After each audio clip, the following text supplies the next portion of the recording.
हरे कृष्णा। साधारण रूप से अर्चना विधि के 5 अंग हैं। इसको पंचांग पूजा भी कहा जाता है, या इसका नाम पंचांग पूजा है। पूजा का अर्थ सिर्फ आरती उतारना नहीं होता कि हमने बस भगवान की आरती उतारी और हो गया, नहीं। अगर हमें अच्छे से भगवान की पूजा करनी है तो ये 5 अंगों में विभाजित है। अब क्या है ये 5 अंग? पहला अंग है अभिगमन। अभिगमन क्या है? हमारे उठने से, जब हम उठते हैं और मंदिर में जाकर भगवान को उठाते हैं, ये जो क्रिया है हमारे उठने की क्रिया और भगवान को उठाने की क्रिया को अभिगमन कहा जाता है। हमें जो पुजारी है या जो भगवान की सेवा आरती इत्यादि करना चाहता है, उसको उठने की कुछ नियम है। आम लोग तो बस ऐसे ही उठ जाते हैं, पर ये जो भक्त है जो भगवान की सेवा करना चाहता है, इसको उठने के लिए कुछ नियमों का पालन करना चाहिए या इसको कुछ नियम पालन करने पड़ते हैं। ज़्यादा मुश्किल नहीं है, ये नहीं है कि पता नहीं क्या करना पड़ेगा। सिंपल है। वो है कि जब आप अपने बेड पे लेटे हो, जहाँ जिस शैया पर आप लेटे हुए हो, सुबह उठते ही 3:30 या 4 बजे जब भी हम उठते हैं, तो बेड पर ही उठकर पहले अपने गुरुदेव, जो हमारे परम पूजनीय गुरुदेव हैं, अगर तो आप दीक्षित भक्त हैं तो जिनसे आपने दीक्षा ली है, आप उनके नाम का उच्चारण कर सकते हैं, उनका जो प्रणाम मंत्र है उसका उच्चारण कर सकते हैं। अगर आप अभी दीक्षित नहीं हैं, अगर आप इंस्पायर्ड हैं किसी से, किसी गुरु से, जो दीक्षा देने वाले जो गुरु हैं उनसे इंस्पायर्ड हैं, उनके नाम का उच्चारण कर सकते हैं, उनका मंत्र का उच्चारण कर सकते हैं अगर आपका आश्रय हो चुका है। अगर नहीं है तो श्रील प्रभुपाद जी, जो कि इस्कॉन के संस्थापक आचार्य हैं, उनका प्रणाम मंत्र का उच्चारण कर सकते हैं। वो प्रणाम मंत्र क्या है? नमा ओम विष्णु पादाय कृष्ण पृष्ठाय भूतले श्रीमते, जो आपके गुरुदेव हैं जिनसे आपने दीक्षा ली है, उनके नाम का उच्चारण कर सकते हैं, स्वामी नीति नामिने। ये गुरुदेव का प्रणाम मंत्र है। प्रभुपाद जी का प्रणाम मंत्र क्या है?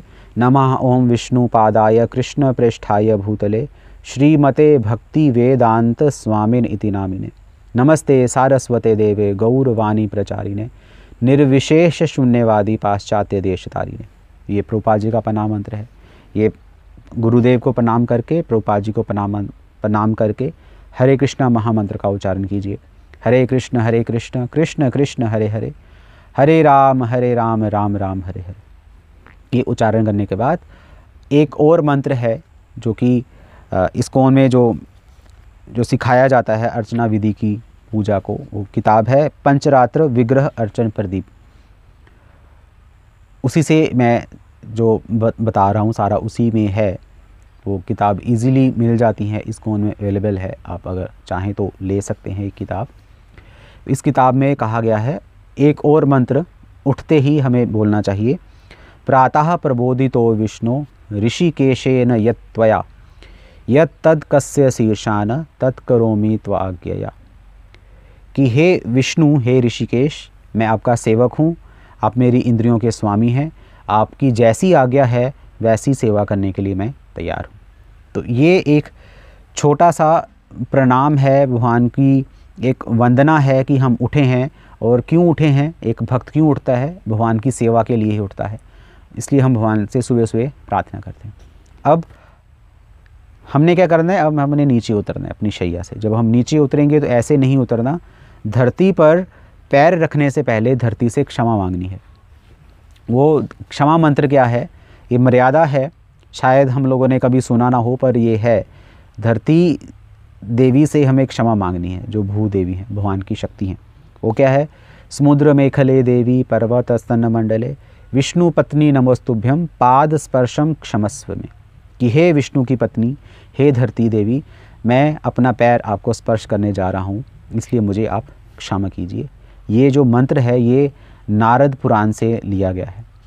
उसके बाद आप शौच क्रिया इत्यादि वो सब करेंगे, नहाएंगे। नहाते समय जो हमारी 7 नदियां हैं, 7 पवित्र नदियां हैं, उनका उच्चारण कीजिए। गंगे च यमुने चैव गोदावरी सरस्वती नर्मदे सिंधु कावेरी जले यस्मिन् सन्निधिं कुरु। इन नदियों का उच्चारण कीजिए। फिर शुद्धिकरण मंत्र ओम अपवित्रः पवित्रो वा सर्वावस्थागतोऽपि वा यः स्मरेत् पुंडरीकाक्षं स बाह्य सबाह्य अभ्यंतर शुचि। इस मंत्र का उच्चारण कीजिए ताकि हमारे अंदर और बाहर की शुचि हो सके। तो इस तरीके से स्वच्छ जल से स्नान कीजिए और स्वच्छ वस्त्र धारण कीजिए। यहाँ मैं बता दूं कि जब हम स्वच्छ वस्त्र धारण करते हैं तो ये वस्त्र धुले हुए होने चाहिए। जो वस्त्र हमने रात को पहने थे वो हमें नहाने के बाद उन वस्त्रों को धारण नहीं करना, और जो वस्त्र हमने पहने हैं वो आपके बेड पर बिल्कुल नहीं होने चाहिए, क्योंकि बेड पर हम सोते हैं, बेड तो हमेशा कंटामिनेटेड ही रहता है, वो कभी भी शुद्ध नहीं हो सकता। तो उसके ऊपर अपने वस्त्र मत रखिए, कहीं दूसरी जगह पर अपने वस्त्र रखिए। शुद्ध वस्त्र पहनिए और आचमन कीजिए, तिलक लगाइए और मंदिर में जाकर आप अब भगवान को उठा सकते हैं। आचमन कैसे करना है, तिलक कैसे लगाना है, भगवान को कैसे उठाना है, इनकी अलग अलग क्लासेस हैं। तो ये अभिगमन की प्रक्रिया है, इसको अभिगमन कहा जाता है। उसके बाद दूसरा अंग क्या है? उपादान। उपादान अंग में हम भगवान की आरती करने के लिए या भगवान की पूजा करने के लिए सामग्री एकत्रित करते हैं।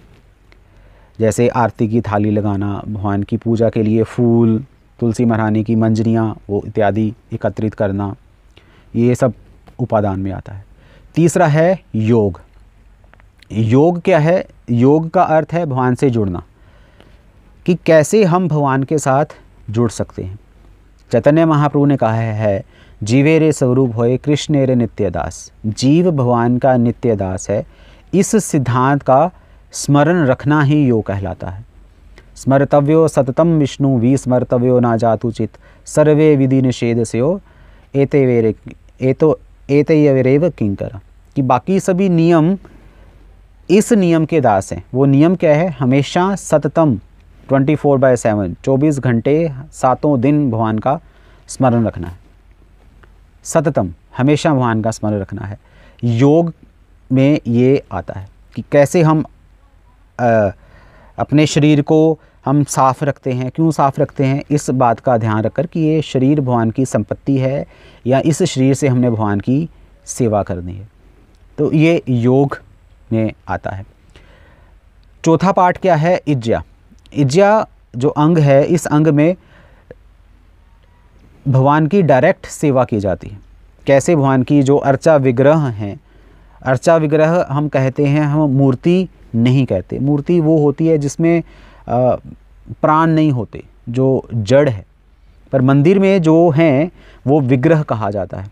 या घर पे जब हम भगवान का चित्रपट रखते हैं, या घर पे जब हम भगवान को आमंत्रित करते हैं उनका विग्रह लाकर, तो उनकी जब आरती उतारी जाती है, उनकी सेवा पूजा इत्यादि की जाती है, तो ये इज्जा अंग कहा जाता है इसको। और पांचवा अंग क्या है? स्वाध्याय। स्वाध्याय का अर्थ है, स्वाध्याय के वास्तव में 2 अर्थ हैं। एक तो अर्थ है अध्ययन करना, आपकी जो पर्सनल बुक रीडिंग है। दूसरा स्वाध्याय अपनी आत्मा का अध्ययन करना, कि हम कहाँ जा रहे हैं, हम भगवान की सेवा में कोई अपराध तो नहीं हो रहा। अपना निरीक्षण अगर हम करते रहेंगे तो ये स्वाध्याय में आता है। स्वाध्याय बहुत ज़रूरी है।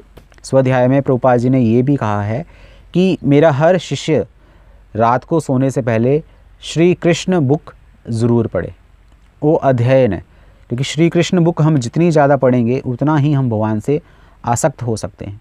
और जब भी हम भगवान की सेवा करें तो उनकी लीलाओं का गुणगान कर सकते हैं, जिससे भगवान को आनंद मिलेगा। तो इस तरीके से ये पंचांग पूजा कही जाती है। 5 अंग हैं पूजा के। पहला अंग है अभिगमन, उपादान, योग, इज्जा और स्वाध्याय।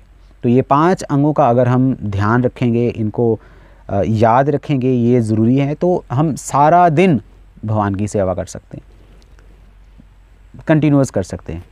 तो ये नहीं है कि सिर्फ आरती करना ही भगवान की आरती है, तो ये चीज़ें भी इंक्लूडेड हैं। हरे कृष्णा। श्रील प्रभुपाद की जय।